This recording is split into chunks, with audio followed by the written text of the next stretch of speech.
最近香港成日落雨，路面又濕又滑，真係好易出事。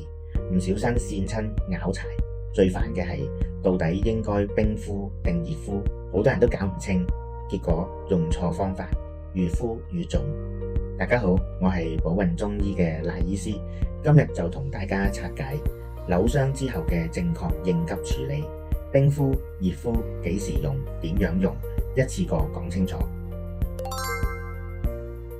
首先講清楚一個黃金法則，急性期即係受傷後24小時內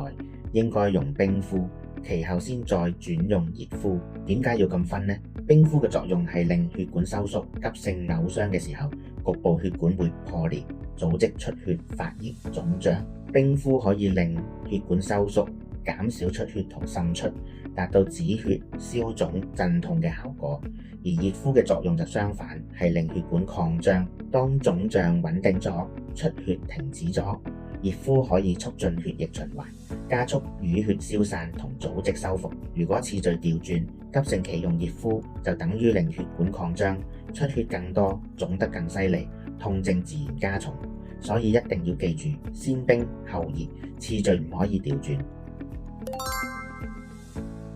喺中醫角度，扭傷唔單止係韌帶或肌肉受傷咁簡單，無論你係拗柴定整親條腰，除咗係韌帶拉傷之餘，受傷嘅部位都會影響到局部經絡嘅氣血運行，形成氣滯血瘀，所以扭傷位置就會腫痛。中醫處理扭傷唔單止要處理筋骨，仲要疏通經絡，活血化瘀。呢個就係點解急性期過後針灸同中藥外敷對康復咁有幫助。針灸可以疏通堵塞嘅經絡，中藥可以活血化瘀，加快腫脹消退同組織修復。